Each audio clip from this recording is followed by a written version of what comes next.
नमस्कार विद्यार्थियों, ऑनलाइन कक्षाओं में आपका स्वागत है।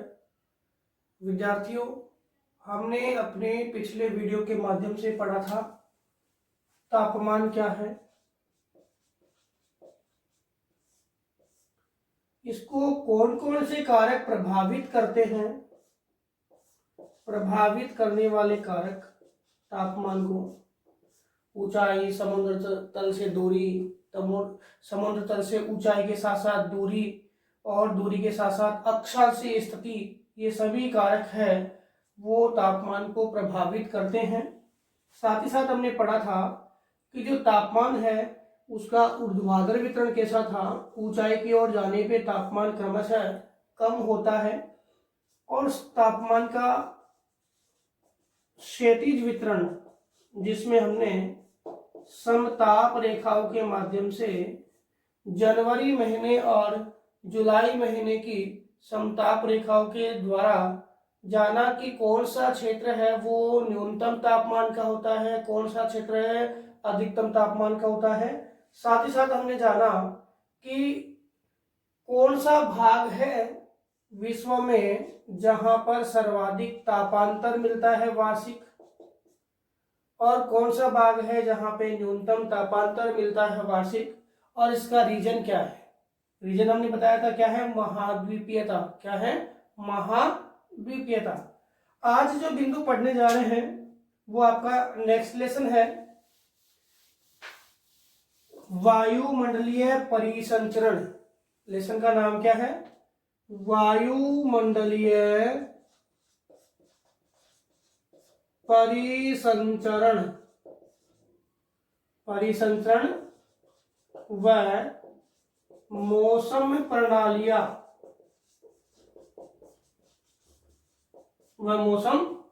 देखो, वायुमंडलीय परिसंचरण होता है तब कई प्रकार के मौसमी घटनाएं, कई प्रकार की मौसमी घटनाएं क्या होती है, गठित होती है। तो आज इस लेसन के माध्यम से हम वायुमंडलीय जो हवाएं हैं, तापमान, दाब में अंतर है, पवनों का संचालन है और इनसे कौन कौन सी वायुमंडलीय घटनाएं घटित होती है उसको पढ़ेंगे। सबसे पहले इस श्रृंखला में हम जो बिंदु पढ़ने जा रहे हैं वो है वायु दाब या वायुमंडलीय दाब। आपने पिछली कक्षाओं में पढ़ा तो है वायुमंडलीय दाब क्या होता है, तो जानते होंगे वायुमंडलीय दाब क्या है। देखो, जो हमारा वायुमंडल है उसमें जो वायु है एक भौतिक तत्व है। ये क्या है? भौतिक तत्व है। इसका स्वयं का क्या होता है? भार होता है, क्योंकि वायु जो है विभिन्न गैसों के माध्यम से मिलकर के और बनती है, जिसका क्या होता है? स्वयं का भार होता है। और एक इकाई क्षेत्रफल के अंदर जो वायु का भार जो पड़ता है, एक इकाई क्षेत्रफल में जो वायु का भार होता है उसी को हम क्या कहते हैं? वायुमंडलीय दाब। क्या कहते हैं? वायुमंडलीय दाब। सीधी सी परिभाषा है कि वायु है वो विभिन्न गैसीय पदार्थों से मिलकर के बनी है, तो इसका क्या होता है? एक भार होता है। और ये जो भार है वो एक इकाई क्षेत्रफल पर अगर हम मापने की कोशिश करें तो उस एक इकाई क्षेत्रफल पर वायु के दाब को हम वायु दाब के रूप में इंगित करते हैं। सामान्य परिभाषा हम लिख सकते हैं कि वायुमंडल में, वायुमंडलीय क्षेत्र में माध्य समुद्र तल से जो अपना वायुमंडल का अधिकतम जो सघनतम प्रतिरूप है वो आपको सौरमंडल तक देखने को मिलेगा। तो माध्य समुद्र तल से आपके जो वायुमंडल की निचली परत यानी सौरमंडल, मुख्यतया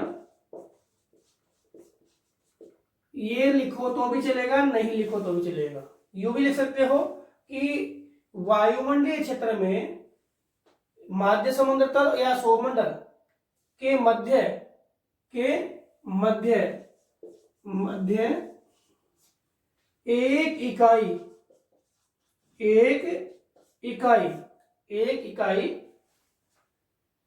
क्षेत्रफल में लगने वाला वायु का भार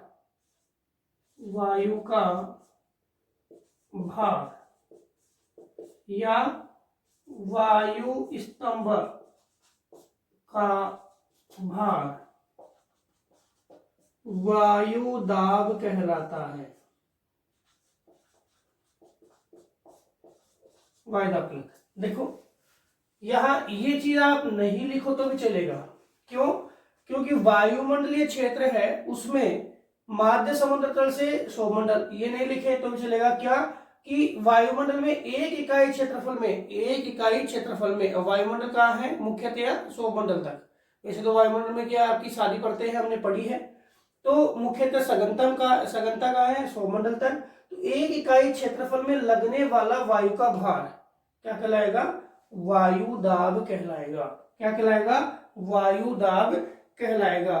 तो समझ में आ गया होगा कि वायुमंडलीय क्षेत्र में एक इकाई क्षेत्रफल में लगने वाला वायु का भार। अब एक इकाई क्षेत्रफल आपके कुछ भी हो सकता है, 1 centimetre, 1 centimetre, 1 centimetre, 1 centimetre, 1 metre या 1 मीटर या 1 किलोमीटर, जो भी है एक इकाई क्षेत्रफल, वहां लगने वाला भार क्या होता है? वायु दाब कहलाता है। वायु दाब को हम किन किन इकाइयों में मापते हैं? तो यहां पर हम देखें कि वायु दाब है उसको हम मिलीमीटर, सेंटीमीटर,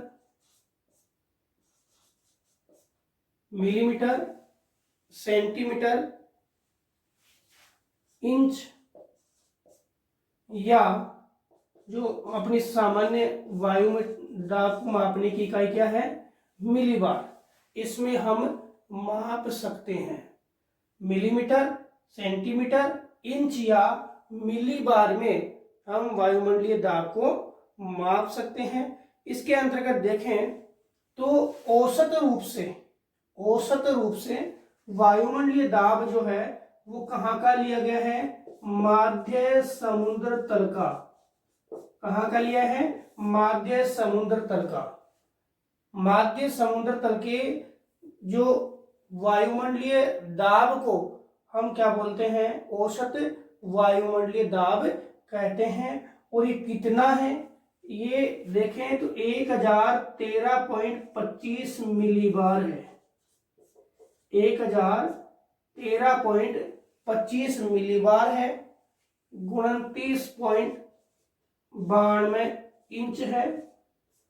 29.92 इंच है। और 76 क्या है? सेंटीमीटर है। या 760 क्या है? मिलीमीटर है।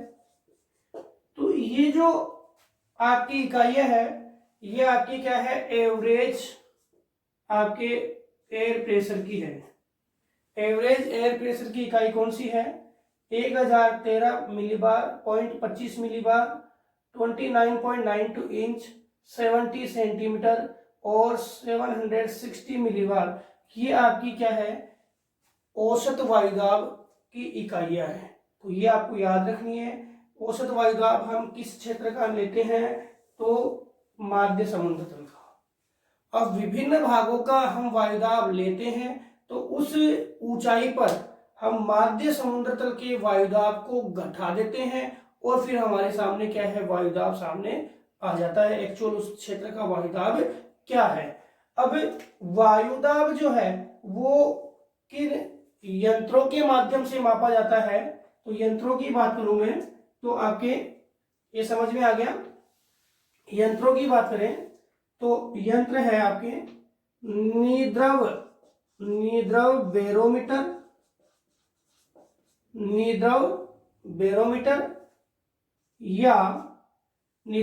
बैरोमीटर या वायु दाब मापी वायु दाब मापी। वायु दाब मापी, देखो क्या होता है, ये एक ट्यूब होती है जिसमें क्या भरा जाता है, पारा भरा जाता है। क्या भरा जाता है, पारा भरा जाता है। और ये पारा जो है वो किसको इंगित करता है, ये पारा आपके वायु दाब को इंगित करता है। पारा किसको इंगित करता है, पारा वायु दाब को इंगित करता है।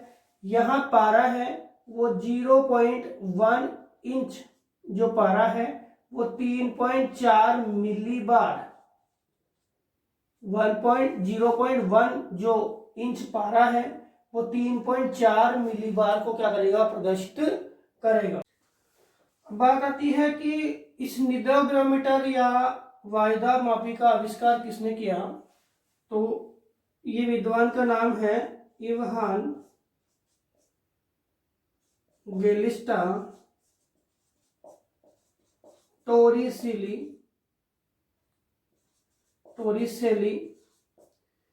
इवान गेलिस्टा टोरिसेली ने इसका आविष्कार किया 1643 में, और इसके अनुसार इन्होंने पारे के निद्रा बैरोमीटर को बताया, और यह बैरोमीटर है वो वायुदाब को स्पष्ट करता है, वायुदाब को हमारे सामने रखता है। अब हम बात करें कि वायुदाब जो है वो प्रत्येक स्थानों पे अलग अलग होता है। प्रत्येक स्थानों पे क्या होता है, अलग अलग होता है। हमने पिछले वीडियो में तापमान को जाना, और जिस विद्यार्थी ने तापमान को बहुत ही अच्छी तरीके से समझ लिया है, उसके डाउट नहीं है, तो तापमान जिसने समझा है वो वायुदाब भी आसानी से समझ सकता है। कैसे, अभी हमने बात किया, एक चीज आती है आपके मौसम जो समाचार है उसमें कि पारा गिरा और पारा इतना ऊपर है। देखो, पारा गिरना और पारा ऊपर होना, सामान्य पारा गिरा या पारा ऊपर होना, सामान्य एक कहावत भी है, पारा ऊपर होना यानी गुस्सा आना, सीधी सी बात है। लेकिन यहाँ पारा हम किसकी बात कर रहे हैं, हमारे वायुमंडलीय दाब के मापन की बात कर रहे हैं। पारा गिरना या पारा ऊपर आना, और एक तापमान गिरना और तापमान बढ़ना। और ये चीज आपके एग्जाम में भी आ सकती है कि ताप और दाब ये दोनों एक दूसरे के व्युत्क्रमानुपाती होते हैं। दाब और ताप दोनों एक दूसरे के व्युत्क्रमानुपाती होते हैं धरातलीय क्षेत्रों में। क्योंकि ऊर्ध्वाधर की बात करें तो वायुमंडलीय तत्वों की धीरे धीरे क्या आती है, कमी आती है, और वायुमंडलीय तत्वों की कमी आती है तो दाब भी कम होता है और ताप भी कम होता है। तभी कहते हैं कि थर्मामीटर क्या करता है भाई, तापमान को मापता है, और वायु दाब मापी या बैरोमीटर ये किसको मापता है, वायु दाब को। बोलते हैं कि थर्मामीटर ऊंचा है तो बैरोमीटर नीचा है, थर्मामीटर नीचा है तो बैरोमीटर ऊंचा है। कहना क्या मतलब, अगर वायुमंडलीय दाब अधिक होता है तो तापमान कम होता है, दाब अधिक है, वायुमंडलीय दाब अधिक है तो तापमान क्या है, कम है, और तापमान अधिक है तो वायुमंडलीय दाब कम है।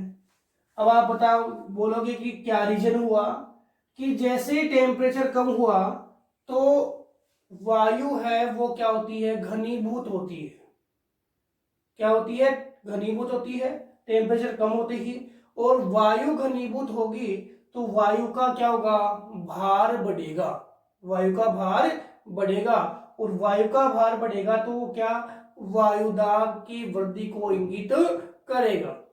लेकिन जब तापमान अधिक हुआ तो वायु है वो फैल जाएगी, वायु क्या होगी, फैल जाएगी। और वायु जब फैल जाएगी तो वायुमंडलीय दाब है वो क्या होगा, कम हो जाएगा। और वायुमंडलीय दाब कम होगा कब, जब वायु का विस्तार होगा। और वायु का विस्तार कब होगा, जब तापमान अधिक होगा।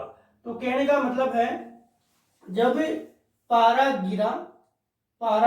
गिरा और ये तापमान, पारा गिरना और पारा ऊपर होना, जब तापमान गिरता है, जब तापमान गिर रहा है तो वायुदाब क्या होगा, अधिक हो जाएगा। और तापमान जब बढ़ रहा है तो वायुदाब क्या हो जाएगा, कम। तो इस प्रकार ये दोनों ही क्या है, एक दूसरे के व्युत्क्रमानुपाती है, उल्टे हैं। लेकिन अगर हम वायुदाब की ऊर्ध्वाधर स्वरूप की बात करें, ऊर्ध्वाधर वितरण की बात करें, वायुमंडलीय दाब के ऊर्ध्वाधर वितरण को अगर हम देखें तो हमने तापमान के ऊर्ध्वाधर वितरण को तो देखा था कि ऊंचाई की ओर जाने पे तापमान घटता है, 165 मीटर बराबर 1 डिग्री सेंटीग्रेड तापमान क्या होता है, घट जाता है, ये माइनस हो जाता है, ये सामान्य हास दर थी। ऐसे ही ऊर्ध्वाधर वितरण हम वायुमंडलीय दाब के देखें तो यह भी वही सेम है कि ऊंचाई की ओर जाने पर यह भी क्या होता है, घटता है।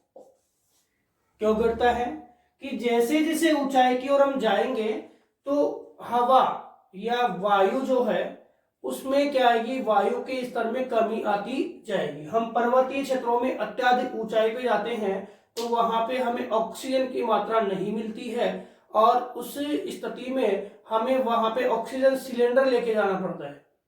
साथ ही ऑक्सीजन की मात्रा नहीं मिलने से हमारा दम घुटने लगता है, नाक से अपने ब्लड आने लगता है, ऐसी कई घटनाएं उत्पन्न हो जाती है। वो कब होता है, जब वायुमंडलीय क्षेत्र में वायु का स्तर क्या होता है, कम हो जाता है।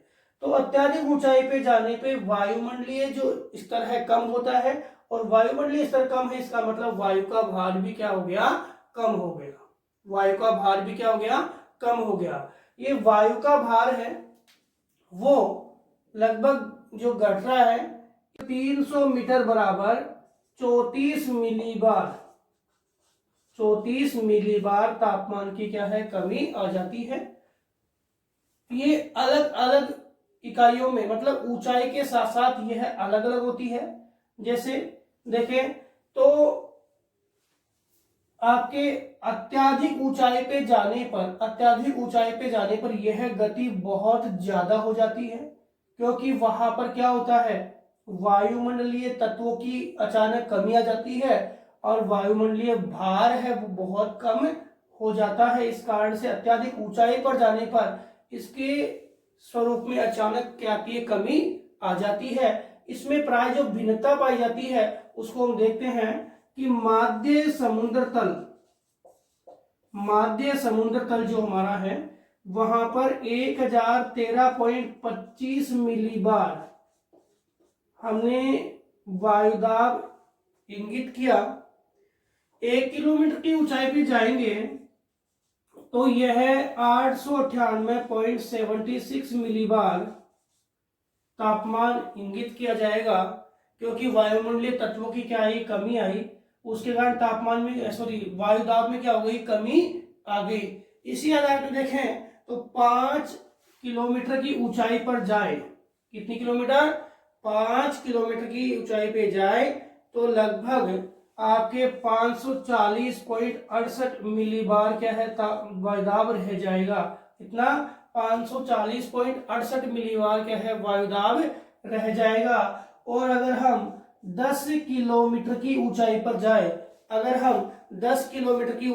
जाए तो वायुदाब आपका 265 मिलीबार रह जाएगा। कितना रह जाएगा, 265 मिलीबार रह जाएगा। यानी यहां पर वायुदाब लगभग क्या हो गया, आधा हो गया। कितना हो गया, आधा। और इसके जस्ट आगे देखें तो यहाँ वायुदाब कितना हो गया, इससे 1/4 हो गया। तो अत्यधिक ऊंचाई पे जाएंगे तो वायुदाब में क्या है, कमी आपको देखने को मिलेगी।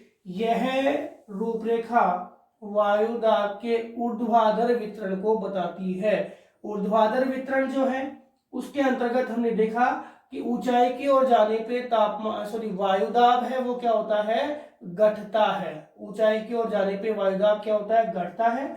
और वायुदाब घटने का रीजन क्या है, वायुमंडलीय तत्व के स्वरूप में कमी आना। इसके कारण वायु का भार क्या होता है, कम हो जाता है। तो विद्यार्थियों, आज हमने इस वीडियो के माध्यम से जाना कि वायुदाब क्या होता है, यानी वायुमंडल का एक इकाई क्षेत्रफल में जो वायु का भार है उसको वायुदाब कहते हैं। और वायुदाब को किन इकाइयों में मापते हैं, वायुदाब का और तापमान का क्या संबंध है, ये दोनों आपस में क्या है, विपरीत है। और विपरीत कहां पर है, केवल धरातल के समीपवर्ती भागों में। ऊंचाई पे जाने पे दोनों क्या है, समान है, तापमान भी घटेगा और वायुदाब भी घटेगा। दोनों का रीजन है वायुमंडलीय तत्वों में कमी आना। और ऊर्ध्वाधर वितरण है वो 300 मीटर जाने पे 34 मिलीबार जो वायुदाब है वो क्या होता है, कम हो जाता है। लेकिन ये अलग अलग है। माध्य समुद्र तल पे कितना है, 1013.25 मिलीबार। 1 किलोमीटर में गए तो 898.76 मिलीबार। लेकिन हम 5 किलोमीटर यानी 5000 मीटर की ऊंचाई पे गए तो ये आधा हो गया, और 10,000 मीटर की ऊंचाई पे गए तो ये 1/4 हो गया।